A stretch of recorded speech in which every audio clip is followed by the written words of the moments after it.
Hello, lords and ladies of the realm. It is I, Emily Sophia, aka Mighty Sophia, here to break down for you guys, yes, an entire week late, what is currently the latest episode of Game of Thrones. We are on Season 6, Episode 2, Home. So the reason why this review is so late is because I was partying it up in Disney World. So if there is any way to avoid Game of Thrones spoilers, it is going to Disney World, because I was lost in my little bubble, and now I'm going to do a very quick and speediest recap of this episode before we move on to the new chapter, because this is a game-changing episode unlike any other, and it certainly warrants its own discussion as opposed to sort of side notes rolled into my review of episode 3.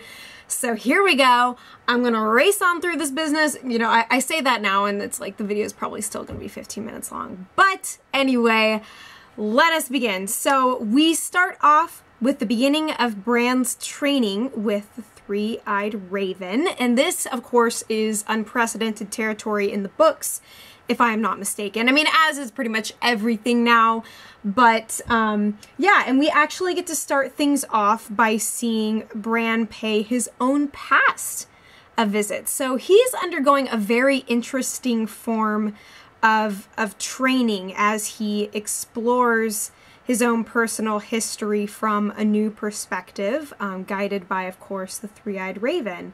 And he is able to see his brother Ned and other family members who he barely would have any recollection of otherwise. And it's quite an enthralling experience for him, and it's something that he cares for very deeply. But once the three-eyed raven brings him out of that journey to the past, we realize that kind of the conceptualization of the past is that it's like the ocean. The past is not something that is behind you.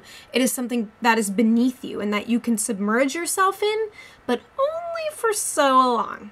You got to be careful because, like the three-eyed raven says, you can drown if you spend too much time in that realm. So very fascinating stuff. Of course, this is just the tip of the iceberg, but it's very refreshing to see Bran back in the business again. Hopefully we're going to get to spend a lot of time with him. We also see that Mira is quite disillusioned with what's going on with the three-eyed raven, and she doesn't want to hang out in the cave and watch Bran do what appears to be nothing on the outside, but there is a strange kind of alien-looking creature woman who speaks to her and says that she will actually be needed for the war that is to come. So we will see what exactly that war is, of course, and how Mira and Bran and even Hodor are going to play a role in that. But also, we learned this in this episode that Hodor's name was Willis. Hey, what do you know?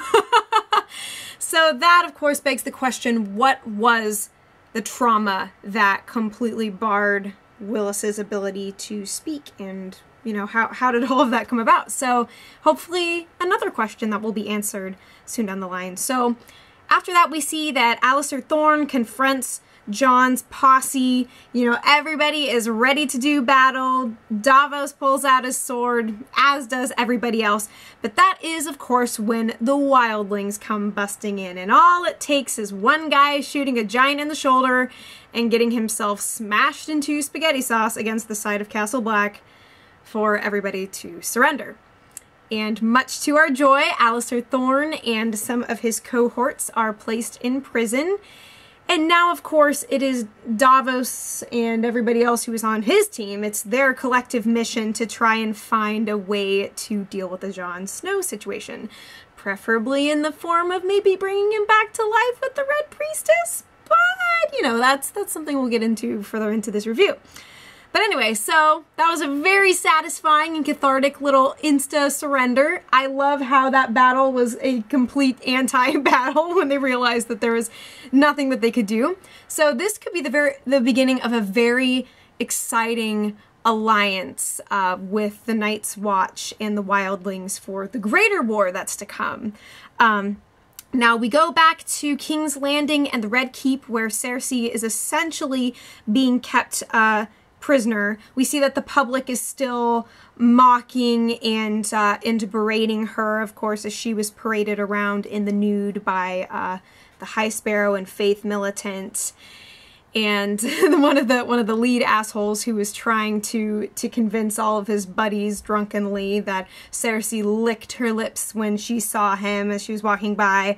Well, he's very promptly disposed of by the zombie mountain. So very exciting stuff there. He is keeping faithful watch over Cersei and making sure that her enemies are dealt with.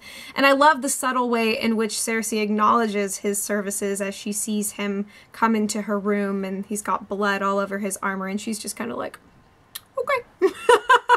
I see you're fresh off of your shift there, buddy. Good work, good work. So she doesn't really say much, but just before she tries to go to her daughter Myrcella's funeral, she discovers that Tommen actually has given orders that she be kept in the Red Keep and not go to the funeral, which is a huge burn to her. She tries to play it off as best she can, but is still very much mourning and aching. She's just now kind of internalizing everything and trying to, it seems, channel her energies into what will hopefully be her comeback and restoration. So rather than picking a fight then and there, she does return to her room. And then we go and see Tommen and Jaime speaking with one another, and Jaime is quite incensed that Cersei is not being allowed to come see off her only daughter. But we find that Tommen feels very weak. He feels powerless, in fact, in the face of the Faith Militant who has, imprisoned not only her, but his wife. And he has experienced so much loss that he's kind of frozen and stuck inside of himself. He doesn't know how to wield his powers and what he can strategically do to see to it that his family is restored. Because it's not enough for him to have the crown, when in fact he can't protect those closest to him. Really, all that he has is this title and position, but what can he do with it? He hasn't really figured that out yet. And then, of course, the High Sparrow has the audacity to show up at Myrcella's funeral, and Jaime promptly brings to light a pretty huge double standard in the way that the High Sparrow and Faith Militant deal with the non-believers, with the sinners among them. Because these women are persecuted, are stripped of everything and brought to their knees.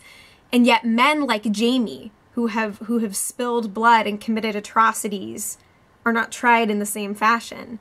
And so he challenges the High Sparrow like, hey, see what you're doing here? Why don't you do the same thing to me? Come at me, bro. And then, of course, the Faith Militant kind of encircles him, and he has the opportunity to dispose of this fellow, but chooses not to yet. The High Sparrow takes off at that point. And he keeps saying all these things like, life is such a gift, you can just kill me, whatever, like, it's amazing that any of us are alive anyway. He keeps saying all of these very, very sagely and humble things, when in fact his actions, of course, speak otherwise. And then, of course, we get to see Tommen visit Cersei, who is canoodling with a goblet of wine and, silently plotting the demise of everyone around her, and then is finally moved as Tommen breaks down. At first, he apologizes. She doesn't really seem to accept or respond. She's just kind of stoic, lost in space.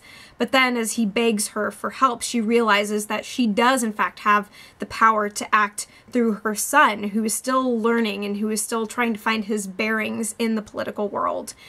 She has the intelligence and the know-how to be able to help him, perhaps even get Marjorie back if she can put aside that grudge. There's a lot that can happen now, and I'm really hoping that we're going to be able to find ourselves rooting for Cersei by the end. So now, of course, we go back to Meereen, where we see Tyrion, Varys, Grey Worm, and Missandei. And Tyrion thinks to himself, not him. He thinks the dragons are not eating, and they are slowly beginning to wither away as they are lacking their mother. And Tyrion actually has the knowledge of history, and understands the fact that, historically speaking, the reason why the dragons have mostly gone extinct is because of their domestication, which is essentially what's happening with these dragons, although they've mostly been imprisoned from the world. But Tyrion says, you know, if you can make friends with a dragon, then perhaps there's nothing to worry about if you free them, you know? And they very well could be the #1 ticket to bringing Daenerys back.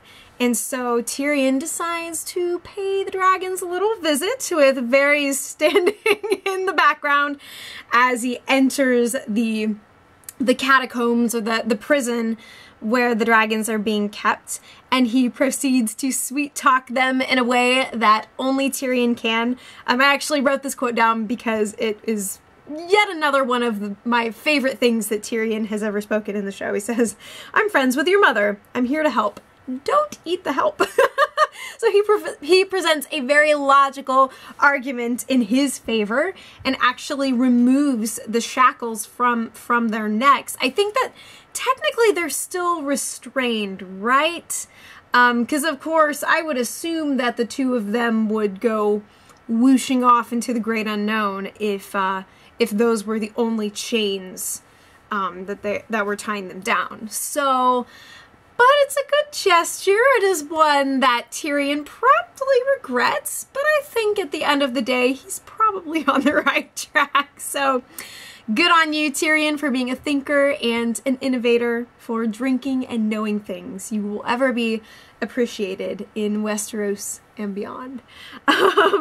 So meanwhile, while Bran is training with the three-eyed raven, Arya continues to train with the faceless man and begins her descent into the world of namelessness, and finally gets promoted from her status of blind beggar once she proves that she is willing to forfeit her name, and that even though she's told that a man will give her a roof to stay under, or a man will give her food if she says her name, she consistently says that a girl has no name. So she now gets to advance to the next step of her training, in which she is no longer out on the streets, and hopefully will continue to hone her fighting skills and be able to suppress her identity to the point that she can be empowered as a nameless warrior. So very exciting stuff. I don't know what exactly the future holds for her, but knowing Arya and her tenacity, or rather knowing the girl, I think that she is on a very interesting course, hopefully one that is going to mesh really well with the end game of the show.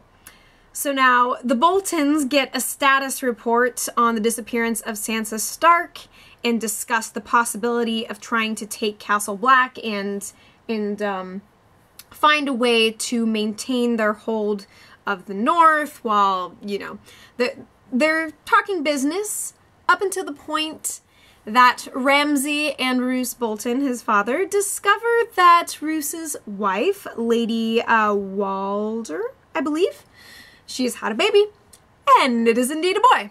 So cue the murder of Roose Bolton by Ramsay, who that's pretty much the nail in the coffin for him.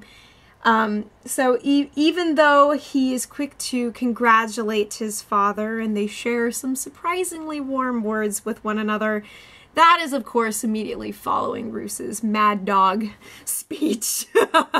So Ramsay disposes of his father, one of a couple of dads who get offed in this episode, in fact, and now he is the new Warden of the North and Lord Bolton himself. It is a scary new era, so while it looks like some of our heroes are poised for big wins in the future, well, Lord Bolton is now on the horizon, and he is not so much a planner as he is a killer. So be excited for that, fellas. There's going to be a lot more blood to be shed in this season. And then, of course, Lord Bolton meets his new brother, and then takes his brother and his brother's mother into the kennels where he says that he prefers to be an only child. And then, yeah, mother and her newborn baby get consumed by angry dogs. That is a thing that occurred, and I expect that this is only the first of many atrocities to be committed at the hands of the new Warden of the North, and everything is awful. Or so it would seem for now. Meanwhile, we return to the journey of Sansa, Theon, Podrick, and Brienne. And Sansa regrets not going with Bran sooner, but of course their paths were kind of meant to intersect, it would seem, and now they're together, and what all of these crazy circumstances have brought together, let no man sever. And then we also discover that Theon feels that it is his time to go, and I'm no longer referring to him as Reek, because he's not Reek anymore to me. He is in fact a person who has gone through the ringer and has gone through hell upon hell upon hell, and I think that he has atoned for his sins at this point. Even if he hadn't, he is still a person. So he bids a tearful goodbye to Sansa and appears to be preparing to indeed head back home. And then we actually return to the Greyjoys for the first time in over a season, maybe? I don't know. It's been a very long time since we saw Yara, and she speaks to Balon, I believe is how their father's name is pronounced. Theon and Yara's father, that is. And then on a stormy night on a rickety bridge, Balon encounters his brother, who looks very, very young and full of vigor and determined, and comes forth saying that he is this god and the first and the last storm, and proceeds to shank his brother and throw him off a bridge. Of course, Yara promises death and destruction to whoever committed this crime. Even though it seems like now may be a very good time for a change of leadership. But unfortunately, Yara may not be the one who is chosen to lead the Ironborn. It could, in fact, be Euron, I believe is the name of the guy who secretly killed Balon. I'm still trying to learn the names. I looked this up right before this review, so I hope I'm correct. But currently it appears that things are up in the air. Yara could be poised to be the first female leader of the Ironborn, but nothing is guaranteed. And judging by the nature of Balon's death, it's looking like somebody's going to swoop on in and take that power. So, there we go. Now, we go back to the north and Castle Black, where Davos proceeds to try and convince Melisandre to use her magical, mystical powers outside of the Lord of the Light, outside of religion, outside of, you know, everything that she's been a part of. She's had her faith shaken, yes, but it's time for her to rise up. She who has brought miracles to life. It's time for her to do a little something, something. So she begrudgingly agrees to do whatever she can to bring Jon Snow back, and we can see her anxiety and the panic that arises in her voice as she recites these incantations over and over. And the last thing that she says is, please. So you can see her desperation and how unsure of herself she is. And it would seem that she has failed as everybody slowly begins filing out of the room, solemnly resigning themselves to Jon's apparent fate. But of course, that's not the end of the story. And all of a sudden, his eyes come open and he is gasping just as hard as the rest of us, the audience, are. And yeah, I'm so glad that that moment was not spoiled for me, despite how late this review is. Yeah, such a glorious moment. It's one that many people have anticipated. It's one that I'm a big fan of, because this is going to be absolutely revolutionary for the Night's Watch, for the Wildlings, for the North, for Westeros, for everything. His coming back essentially marks the dawn of a brand new era, and once again really seems to foretell and kick off the end game of this show in general. So yet another really strong episode. In just a couple of hours there's going to be a new one that I'm going to review, and it's going to be on time. But thank you guys once again for your incredible patience. It's a pleasure to review this show. I understand that this video doesn't get a ton of views because it's super late. I get it, but I gotta get this business off my chest. So we'll see what's going on with Danny and some of our other players in the future, but thus far the show has gotten off on a very strong foot. It's keeping a good balance, a good pace, action and emotion in equal parts. It's really good stuff so far. So thank you so much for tuning into this review, and as always, I will be back before you know it.